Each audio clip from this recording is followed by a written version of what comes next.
सरकार हमको ऐसे कर दो कि घर से बर्बादी कर दो, तो मार दो, एक गोली मार दो हमको, सारे लोगों को। मरना बचना तो संसार में एक दिन है ही है, सबको सब पैदा नहीं हो रहा है भाई। बच्चों के चेहरे पे एक मुस्कान थी। को यहाँ से पकड़ो, वहाँ छोड़ दो, ये नहीं होना चाहिए। 15 पे भी लात मार दो।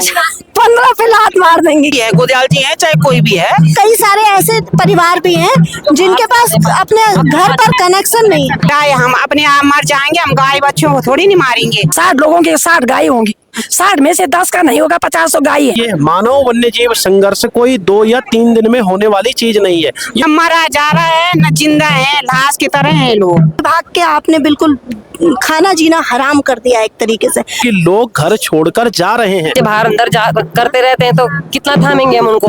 आप तो पेड़ में भी जा रहे हैं, हम कहा रहे अरे तो कंडक्टर ने कहा कि कल से मत बैठना। जो चले गए वो चले गए, लेकिन जो जिंदा है उनकी रक्षा करो ना। वो घास के लिए जा रहे हैं, बाघ आ रहा है। सरकार अभी नहीं चेतेगी तो कब चेतेगी? सरकार सो रखी है। 2 गुलदार देखे आमों के पेड़ के नीचे खेल रहे थे। तो गिन्नी देवी जी जिनको गुलदार ने मार डाला था, प्राइवेट शूटर चाहे वो पकड़े मारे उनको। फलूसा लगा पेड़ में। अंदर कर्फ्यू लग रखा है। क्या सरकार इतनी व्यवस्था नहीं कर सकती है कि वो 21 बच्चों को ले जाने की और लाने की व्यवस्था करे? नमस्कार, आज मैं गढ़वाल के मंडल मुख्यालय पौड़ी में मौजूद हूँ।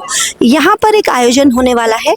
आयोजन की जो रूपरेखा है वो इस तरह की है कि जो उत्तराखंड के भीतर जो वन्य जीवों के आतंक से जनता त्रस्त है, उसको लेकर के कांग्रेस आगे आई है। और कांग्रेस प्रदेश अध्यक्ष गणेश गोदियाल समेत समस्त कांग्रेसी और कई गाँवों के लोग यहाँ पर एकत्रित हुए हैं। वो सर्किट हाउस के समीप जो ये नया बस अड्डा बना है, वहाँ पर एकत्रित हो रहे हैं। यहाँ से एक जुलूस की शक्ल में डीएम कार्यालय पहुँचेंगे और वहाँ पर फिर जो अपनी जो नाराजगी है, अपना जो रोष है, उसको वो वहाँ पर प्रदर्शित करने वाले हैं। इस तरह का जो कार्यक्रम है उसमें कांग्रेसी जो लोग यहाँ पर पहुँचे हुए हैं, हम कुछ कांग्रेसियों से बात कर रहे हैं, जनता के कुछ लोगों से भी बातचीत करेंगे और आप तक उनकी बात पहुंचाने की कोशिश करेंगे। तो हमारे पास साथ अभी मौजूद हैं कांग्रेस के आईटी सेल से जुड़ी हुई हैं राजकुमारी जी। कैसे देख रही हैं आप वन्य जीवों की जो समस्या है अभी उत्तराखंड के भीतर, उसको किस रूप में समझ रही हैं? धन्यवाद मैडम जी, आपने मुझे बोलने का मौका दिया। मैडम, वन्य जीवों के बारे में बोले हैं तो बहुत दहशत है हमारे इधर। तो मैं देहलचौरी से आती हूँ और अभी मैंने बताया आपको कि हमारे यहाँ पे ये बस चलती थी, जीएमओ वाली बंद हो रखी थी। वहाँ पे केंद्र सिरोली में एक गांव पड़ता है बीच में, जो है बस में बैठ रखी थी मैडम। तो 21 बच्चे गिने मैंने बस में बैठे। बच्चों के चेहरे पे एक मुस्कान थी और बच्चे कह रहे थे कि मैंने कहा कहाँ जाना है, बरक्यार के जाना है। तो बच्चे आपस में बोल रहे थे कि बाघ लगा हुआ है, बाघ लगा हुआ है। तो वाकई में वो बच्चे बहुत दहशत में जी रहे हैं। हमारे इधर भी यही स्थिति है। तो जब वो बस में बैठे तो कंडक्टर ने पैसे किराए के लिए, तो उनके पास किराया नहीं था। तो कंडक्टर ने कहा कि कल से मत बैठना। अच्छा।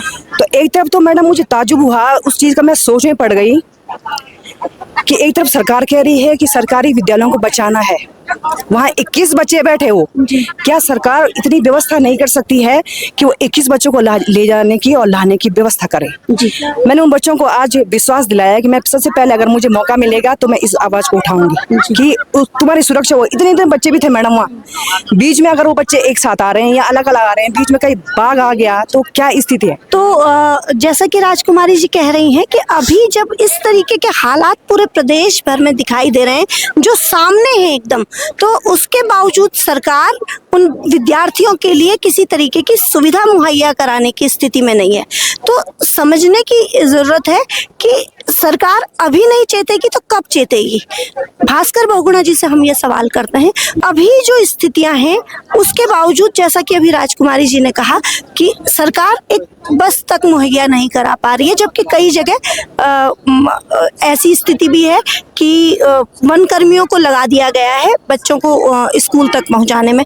तो क्या आपको लगता नहीं कि ये किसी तरीके के जो ग्रास रूट पर जो एक्सरसाइज होनी चाहिए उसकी कमी की वजह से, उसको अनदेखा करने की वजह से ऐसा हो रहा है? जी बिल्कुल, आप सही बात कह रही हैं। देखिए, एक बात मैं बिल्कुल स्पष्ट तौर से कहना चाहूंगा कि वर्तमान सरकार को 9 साल हो चुके हैं और लगातार 9 साल तक पद पर अगर एक सरकार बैठी हुई है और उसके बाद इनके पास एक छोटी सी कुछ समस्याएं निकल कर आती हैं और इन चीजों को वो त्वरित समाधान नहीं करते हैं। तो आज आप देखिए ना कि एक छोटी समस्या आज कितनी बड़ी समस्या बन चुकी है। जंगली जानवरों के भय से मैं आपको स्पष्ट कहना चाहता हूं कि लोग घर छोड़कर जा रहे हैं और परमानेंट छोड़कर जा रहे हैं। एक तरफ सरकार जो है वो डंका पीट रही है रिवर्स पलायन का, पर्यटन का, और दूसरी तरफ जो लोग गाँव में रह रहे हैं और दुर्गम गाँव में रह रहे हैं और बहुत दयनीय स्थिति में रह रहे हैं। मैं कह रहा हूँ कि उनके पास अभी तक कईयों के पास सड़क नहीं पहुंची है, कईयों के यहाँ बिजली की व्यवस्था नहीं है, सार्वजनिक स्ट्रीट लाइट सरकार नहीं दे पाई है, और उसके बाद आज ये हादसे हो रहे हैं। आज जब लोग अपने घरों को छोड़कर निकल रहे हैं, मजबूर हैं छोड़ने के लिए, तो सरकार इस पर फेल है। हम वन महकमे पर, अन्य तंत्रों पर इस बात को कर रहे हैं कि सरकार को कोई ना कोई एक ठोस रणनीति तो बनानी चाहिए। मानव वन्य जीव संघर्ष कोई 2 या 3 दिन में होने वाली चीज नहीं है, ये पहले से कोई सुनियोजित चीजें होती हैं जिसका रिजल्ट बाद में आपको दिखता है, और इसको ठीक करने के लिए भी आपको समय चाहिए। हम सरकारों से पूछ रहे हैं कि आपके पास त्वरित समाधान क्या है, लेकिन सरकार के पास त्वरित समाधान 10 लाख रुपया है, जो उन्होंने 6 से बढ़ा करके 10 कर दिया है। उन्होंने देखा कि लोग हमले से ज्यादा घायल हो रहे हैं, तो उन्होंने जो है ये इलाज जो है वो कह करके कि बेहतर इलाज के लिए हम प्राइवेट अस्पताल में जो है लोगों को भेजेंगे। तो आप ये देखिए ना कि सरकार तो निपटाने पर आई है। सरकार ये चाहती है कि ये बाघ भालू किसी भी तरीके से जो है इनका कॉन्फ्लिक्ट कम हो और लोग हमसे खुश रहें, लेकिन आज की डेट में स्थिति उलट हो चुकी है। अब गाँव में देखिए स्थिति कितनी बदतर है। हम पूरे क्षेत्रों में गाँव में जा रहे हैं, लोग डरे सहमे हैं। यहाँ पे लोगों का आजीविका का केवल एक उपाय है, वो है आपका गौपालन। गौपालन तब संभव है जब गाय के लिए हरा चारा लाया जा सके, लेकिन वो तब संभव है जब गुलदार जंगलों में ना हो। अभी लोग घर से बाहर नहीं निकल रहे हैं। लोगों ने, मेरे संपर्क के कई लोग हमारे क्षेत्र इडवालसियों पट्टी में, आपका सिरोली, केसुंदर और भी जो बड़े बड़े गांव हैं, कई लोगों ने अपनी गायों को बेचने का निर्णय ले लिया है। उस पर सरकार फेल है, चारे पर सरकार फेल है।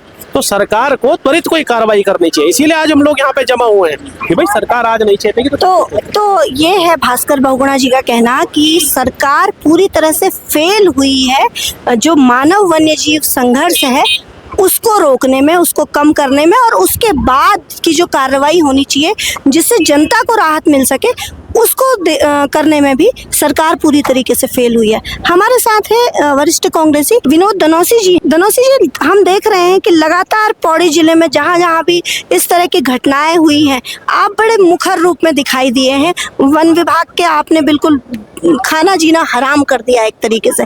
तो ये जो अभी की जो स्थिति आई है उसके पीछे आप क्या कारण मानते हैं?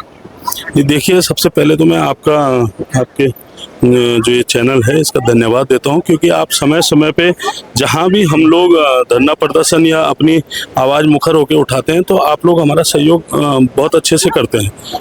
आपने कहा कि वन विभाग का जीना खाना हराम कर रखा है, तो देखिए अपने अधिकारियों के लिए लड़ना इंसान का सबसे पहला कर्तव्य होता है, और हम लोग अपने लोगों के लिए लड़ रहे हैं, ना कि हमारा वन विभाग या कि प्रशासन सरकार से कोई अपनी व्यक्तिगत दुश्मनी नहीं है। मगर जिस तरीके से आप देख रहे हैं कि आए दिन किसी पे हमला, किसी को मार दे रहा है। परिवार के मुखिया जो अपनी आजीविका अपने खेत खलियानों से, अपने गाय भैंसों से जो अपने परिवार को भरण पोषण कर रहे हैं, उन लोगों को गुलदार एकदम जानवरों की तरह मार के फेंक दे रहे हैं, तो उस परिवार का क्या होगा? तो सबसे पहले तो ये सबसे बड़ी जो लापरवाही है वो विभाग की है, हमारे प्रशासन की है, सरकार की है कि इसमें कोई ठोस कदम नहीं उठाया जा रहा है। क्यों इतने भारी तादाद में गुलदार हमारे क्षेत्र में आ गया? आज से पहले भी लोग रहते थे, आज से पहले भी जंगली जानवर रहते थे, मगर आपने बहुत कम जंगली जानवरों का हमला जो देखा होगा, बहुत कम सुना होगा। मगर आज हर 1 किलोमीटर पे 2-2, 3-3 गुलदार घूम रहे हैं। इसका क्या कारण है? कहीं ना कहीं सरकार का फेलियर है, या ये कहीं ना कहीं से छोड़े जा रहे हैं, क्योंकि हमारे प्रदेश में तो कोई भी ऐसा हमारा मुखिया नहीं है जो हमारी सुरक्षा और जो हमारे रोजगार है, हमारे विकास है, इसके लिए कोई भी यहाँ पे जिम्मेदार नहीं है, क्योंकि बिल्कुल उत्तराखंड को फ्री छोड़ा हुआ है। कोई भी आ सकता है, बाहर से कोई भी आ सकता है, अराजकता फैला सकता है, जंगली जानवरों से लेके हो चाहे अन्य किसी भी क्षेत्र में हो। तो इस तरीके से प्रदेश प्रदेश बिल्कुल निरंकुश हो रखा है। अभी कौन कौन से वो क्षेत्र हैं जो बड़े संवेदनशील बने हुए हैं पौड़ी जिले के भीतर, जो आपको लग रहा है किस रूप में दिखाई दे रहे हैं आपको? जो ग्रामीणों की जो समस्या है वो किस रूप में दिखाई देती है? आप देखिए, मैं पिछले 1-1.5 महीने से लगातार जंगली जानवरों के हमलों के खिलाफ सरकार और शासन प्रशासन को डेली अवगत करा रहा हूँ, डेली चिल्ला रहा हूँ, मगर सरकार इतनी मतलब इतना सरकार का रवैया बिल्कुल पब्लिक के प्रति बिल्कुल खत्म है। कोई भी स्टेप इनको उठाने की हिम्मत नहीं है। आपने देखा, मैंने NH जाम किया है, 5 दिन में धरने पे रहा हूँ। उसके बाद मैंने प्रमुख वन सचिव का घेराव करने के बाद ही शूटर तैनात किए गए, परमिशन मिली है। अभी आप ढंडरी में देखिए, आप कोटी में देखिए, अभी तक 15-15 दिन की परमिशन देने के बाद फिर सरकार सो गई है। अब हम लोगों को सड़कों पे उतरना पड़ेगा। इसी क्रम में आज हमारे प्रदेश के जो हमारे लोकप्रिय नेता गणेश गोदियाल जी ने आज आह्वान किया है पौड़ी में कि जंगली जानवरों की निजात से ग्रामीणों को निजात दिलाने के लिए आज वो मंडल मुख्यालय का घेराव करेंगे।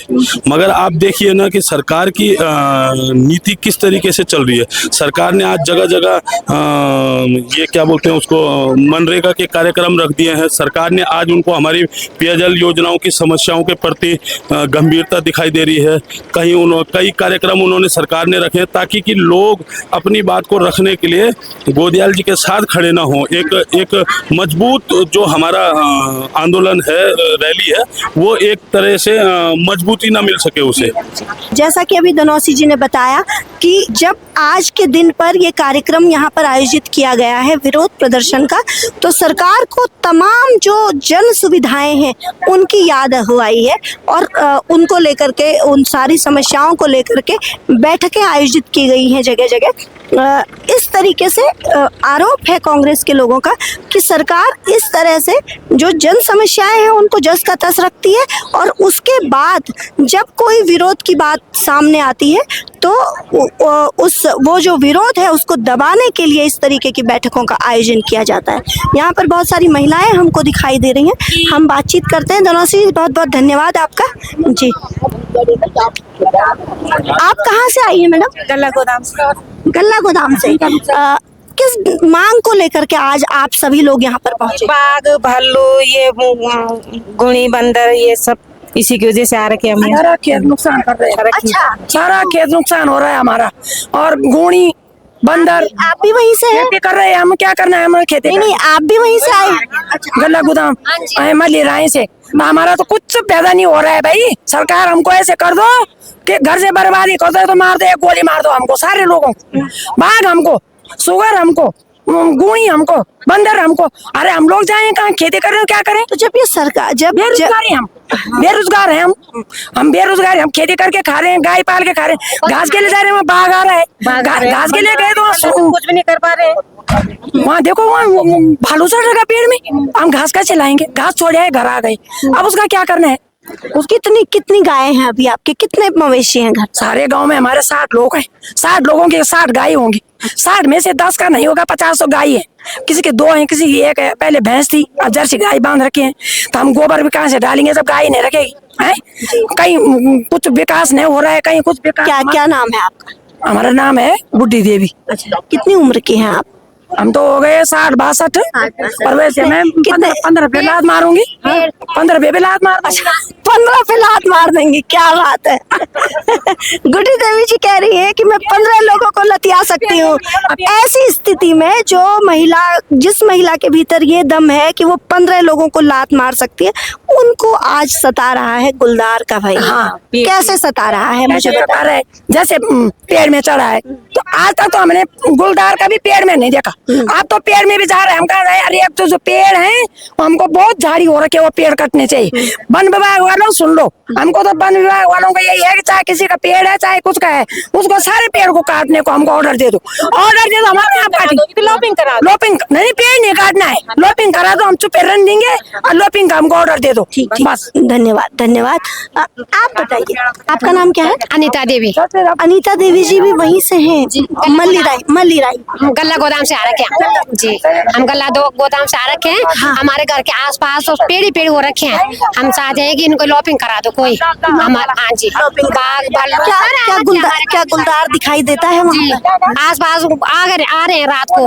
फिर हमारे छोटे छोटे बच्चे हैं, फिर छोटे छोटे बच्चों को कोई बाघ खा देगा। ये स्कूल कितनी दूर है? स्कूल सीधे पौड़ी है, गवर्नमेंट है। अच्छा जी, तो बच्चों को पैदल भी आना पड़ता है? पैदल आना पड़ता है, बहुत पैदल आना पड़ता है। अच्छा, और उसके बीच में काफी सारी झाड़ियाँ हैं? झाड़ियाँ हैं, बहुत झाड़ियाँ हैं हमारे घर के आसपास। पेड़ भी बहुत बड़े बड़े कर रखे हैं लोगों के, गरीब आदमी है जी उनको लॉपिंग करा देना। इतनी वो है आपसे धन्यवाद इतने। जी। तो ये है महिलाओं का जो कहना है। ये तो हमारे अभी एक क्षेत्र के लोगों से बातचीत हुई है जो कह रहे हैं कि उनके यहाँ जो पेड़ हैं वो बड़े हो गए हैं और गुलदार अक्सर धमक दे रहा है उनके गांव के आसपास। हर समय जो गुलदार का जो भय है वो बना रहता है। भालू कई जगह से आ रही जो घटनाएं हैं, हृदय विदारक घटनाएं जो सामने आ रही हैं ग्रामीणों के, तो उससे वो लगातार भयभीत हैं अपने बच्चों को लेकर, अपने परिवार को लेकर, अपने जो मवेशी हैं उनको लेकर के। समस्या बहुत बड़ी हो गई है, विकराल हो गई है।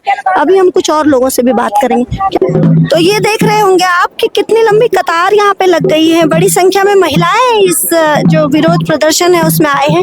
आप कहाँ से आई हैं? हम ग्राम बेंजवाड़ी से आई हैं। किस तरीके की दिक्कत देख रही हैं आप अपने आसपास वन्य जीवों को और जो मानव का जो संघर्ष है, जो परेशान कर रहे हैं जंगली जानवर ग्रामीणों को, उसको किस तरीके से? तो रोज ही शाम को बाघ की डर हो रखी है, बच्चे बाहर अंदर जा करते रहते हैं, तो कितना थामेंगे हम उनको, है ना। और भालू भी आ रखा है हमारे गांव में। तो अच्छा, बेंजवाड़ी में कब देखा आप लोग? शाम को। कल शाम को। हाँ, तो ये इस तरीके से हर वक्त भय के साए में है लोग।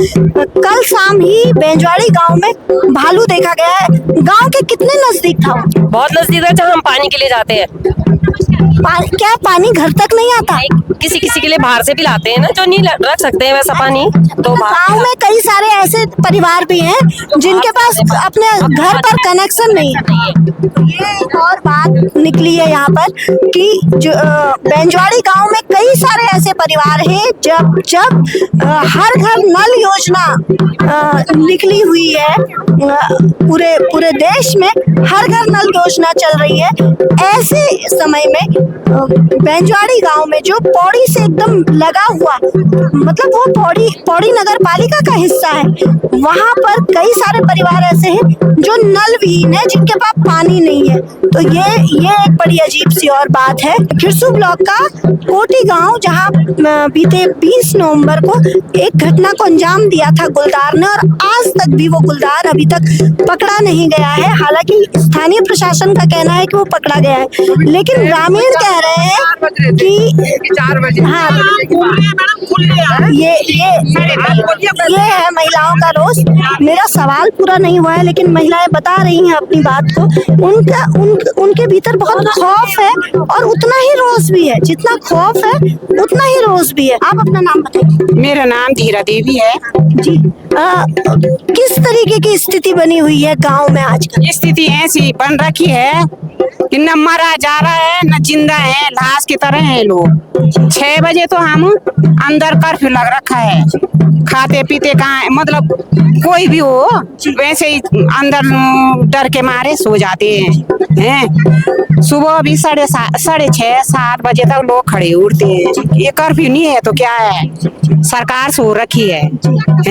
कोई भी आ रहा है, वहाँ वन विभाग वाले हैं, हमारे गांव में है। आपके यहाँ दरअसल जिस तरीके से गोदियाल जी भी आए, धन सिंह रावत जी भी आए, किस तरीके का उन्होंने समर्थन देने की बात कही और किस तरीके की स्थिति आज दिखाई दे रही है? 2 आदमियों के सामने कोई समर्थन नहीं होता। 2 आदमियों के सामने, चाहे कोई भी है, गोदियाल जी है चाहे कोई भी है, 2 आदमियों के सामने समर्थन नहीं होता। पूरी ग्राम सभा के बीच में समर्थन होता है, ठीक है ना।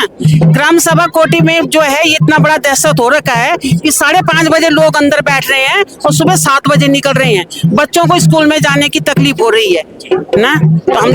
तो कैसे अभी जो जीवनचर्या वहाँ पर चल रही है वो किस तरह से चल रही है?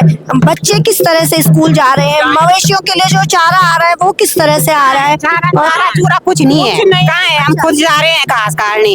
हाँ, मतलब चारा कैसे ला रहे हैं आप लोग घास काटने? इतनी दहशत के बीच कैसे? चार जाते हैं हम अपने परिवार के। लेकिन जाना जंगल ही पड़ रहा है। जरूरी है, चाहे हम अपने आप मर जाएंगे, हम गाय बच्चों को थोड़ी नहीं मारेंगे हैं, जिनके पीछे हमारा घर चल रहा है हैं। अब ये सब बोल रहे हैं कि अंदर रहो, कैसे रहे हम अंदर? उनको भी मारेंगे हम हैं, अपने आप तो हमने तो अभी तक स्थानीय प्रशासन की तरफ से, वन विभाग की तरफ से या जो भी जनप्रतिनिधि आपके बीच आए उनकी तरफ से सामूहिक रूप से जो गांव प्रभावित हो रहे हैं इस सारी घटनाओं से, उनकी कोई बैठक ही नहीं की गई? बैठक क्या होगा? शूटर आ रखे हैं, कुछ कर नहीं रहे हैं वो, ठीक है। कुछ ना, दो गुलदार देखे आमों के पेड़ के नीचे खेल रहे थे, हमें पता ही नहीं लगा, ऊपर से देख के वो चले गए। हमें बताते, हम भी आते साथ में, कोई बात नहीं, मरना बचना तो संसार में एक दिन है ही है सबको, पर लेकिन ये दहशत तो होता खत्म, ये दहशत खत्म चाहिए हमें, दहशत खत्म चाहिए। दहशत बनी हुई है, जो ग्रामीण अभी जी रहे हैं वो दहशत के साए में जी रहे हैं। उनका कहना है कि शूटर अभी तक क्यों नहीं आया, मतलब इस तरीके की स्थिति बनी हुई है, घटना को अंजाम देने के बावजूद शूटर की तैनाती क्यों नहीं की गई।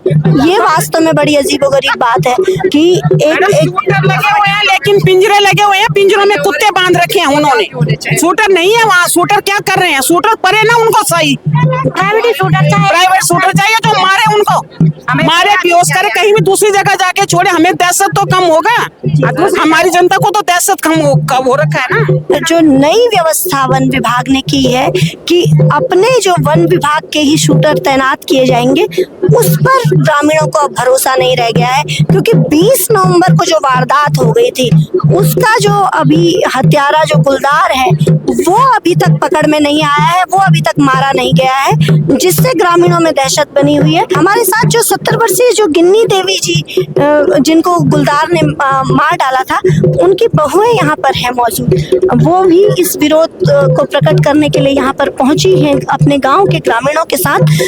क्या नाम है आपका?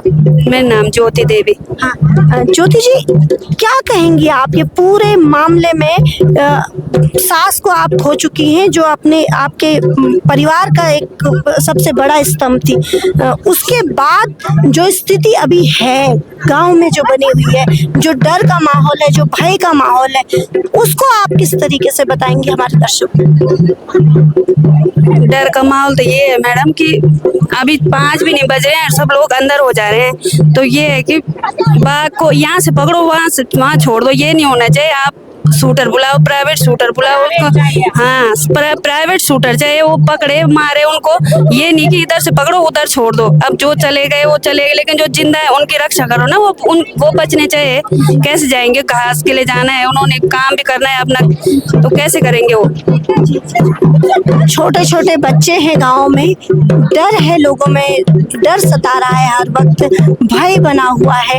और ज्योति जी ने हमसे कहा अभी जो जिंदा हैं उनको लेकर के तो सरकार नीतियां बनाए, वन विभाग के जो शूटर हैं उन पर कतई भरोसा नहीं रह गया है ग्रामीणों को, और उनका कहना है कि वो उतने अनुभवी नहीं है। जो आदमखोर जो गुलदार है उनको मारने का अपना एक अनुभव होता है, उस अनुभव के लिए जो प्राइवेट शूटर हैं वो ज्यादा मुफीद होंगे, ऐसा कहना है ग्रामीणों का, और ऐसा हुआ भी है।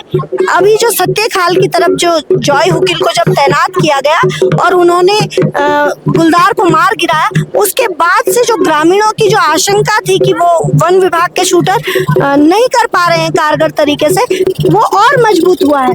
और उनका कहना है कि हमारे गांव की तरफ भी जो निजी शूटर है उनको तैनात किया जाए, ताकि जो ये भय है, जो एक दहशत है, वो उनके गांव के लोगों के बीच से भी निकले, और वो जो जिस तरीके की दिनचर्या में अपने घुले मिले हुए थे, जिस तरीके के काम वो कर रहे थे, उनको लगातार करते रहें।